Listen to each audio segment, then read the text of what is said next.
ఈ ఆర్థిక వనరుల సమీకరణ కోసం భూముల వేలానికి సర్కార్ సిద్ధమైంది.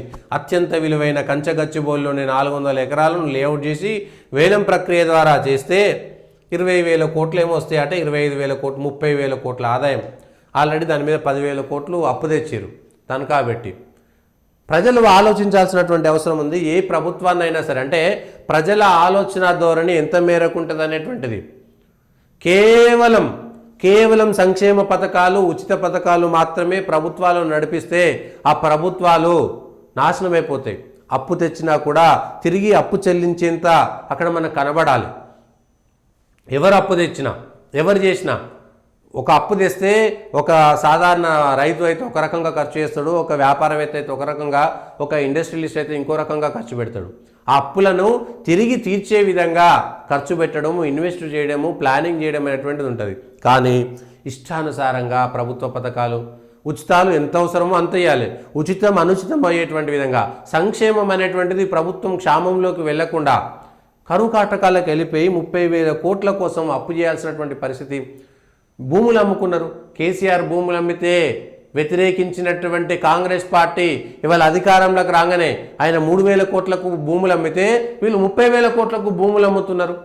కేసీఆర్ బాటలో కేసీఆర్లు తలుపులు తెరిస్తే వీళ్ళు మొత్తం బార్లా తెరిచారు. ఆయన కిటికీలు తెరిచి అప్పులు చేస్తే, ఆయన కిటికీలు తెరిచి తప్పులు చేస్తే వీళ్ళు తలుపులు తెరిచి తప్పులు చేస్తున్నారు. ప్రజలు ఆలోచించాలి, మనం ఎవరికి ఓటేస్తున్నాం? మనకు బిర్యానీ ఇస్తాడా? మనకు నెలకు 2,500 ఇస్తాడా? మనకు ఉచితంగా బండి ఇస్తాడా? మనకు ఉచితంగా ఏమి ఇస్తారు? ఉట్టిగా మనుషులకు ఉచితంగా ఇచ్చేటువంటి వాటి వల్ల అంటే శ్రమకు విలువ లేదు, పైసలకు విలువ లేదు, వచ్చేటువంటి లాభాలకు విలువ లేదు, పండేటువంటి పంటలకు విలువ లేదు, లేకపోతే వచ్చినటువంటి ఉత్పత్తులకు విలువ లేదు, మనుషులకు విలువ లేదు, ఓట్లకు కూడా విలువ లేదు. ఎందుకంటే డబ్బులు కట్టి అమ్మేసుకున్న తర్వాత ఓట్లకు కూడా విలువ లేనటువంటి పరిస్థితి. ఇగో ఇది దారుణమైనటువంటి పని. ఆఖరికి 400 ఎకరాలను లేఅవుట్ చేసి అమ్ముకుంటే ఎందుకంటే ఎక్కడో కాపాడలేనటువంటి భూములు కాదు, ప్రభుత్వ భూములన్నీ కూడా అమ్మేసుకుంటూ పోతే రేపు పొద్దుగాల ప్రభుత్వ అవసరాలకు రేపు పొద్దుగాల ఏముండదు. ఎన్నో దగ్గర అవసరాలు వస్తుంటాయి కదా, ప్రభుత్వ అవసరాలు, ప్రభుత్వ బిల్డింగ్లు, ప్రభుత్వ కార్యాలయాలు, ప్రభుత్వం కోసం ఏం మిగలదు. ఇంకా అంతా అమ్మేసుకుంటూ పోవడమే, ఏముండదు. ఇది ఎప్పటికీ కూడా ప్రమాదకరమైనటువంటిది.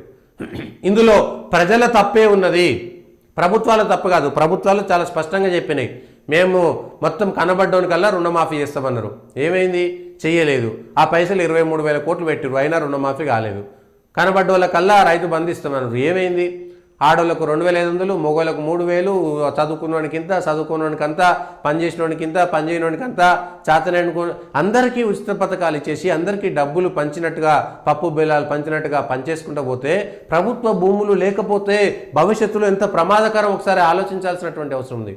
ప్రభుత్వం చేతిలో కొంత కూడా భూమి లేకపోతే ఇప్పుడే అంత అమ్మేసుకుంటే ఇంకా భవిష్యత్తులో ఏముంటుంది? వచ్చే ప్రభుత్వం ఇంకా కొండ మీద కోతిని తీసుకొచ్చేస్తామని చెప్తారు.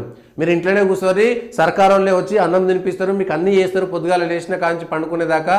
సో మీరు ఏం చేయొద్దు, మాకు ఓట్లు వేయాలని అట్లాంటి పథకాలను కూడా తీసుకొస్తారు. ఈ విషయంలో ప్రజలు ఆలోచించాలి. ఎక్కువ ఉచిత పథకాలు ఇచ్చి ఎక్కువ సబ్సిడీలు ఇచ్చేటువంటి వాళ్ళు దానికి ఆసరా ఉండేటట్టుగా చేయాలి. ప్రతిదాన్ని పెట్టుబడి సాయంగా చేసి వ్యవసాయాన్ని వృద్ధి చేయాలి, వ్యవసాయదారులను పెంచాలి. భారతదేశం అనేటువంటిది నాశనం స్థితికి వెళ్ళిపోతుంది, ఏం లేకుండా పోతుంది. ఇంకా ఈ 400 ఎకరాలను ఏం చేయాలి? అమ్మేసిన తర్వాత పోనీ అర్బన్ సంబంధించినటువంటి వ్యవసాయమైనా చేస్తారా? అట్లాంటివి ఉండదు, ఖాళీగా ఉంటాయి, కంచెల్లాగా పడిపోతాయి, ఏమి ఉండవు. ఇగో ఇది దుస్థితి, ఇది పరిస్థితి.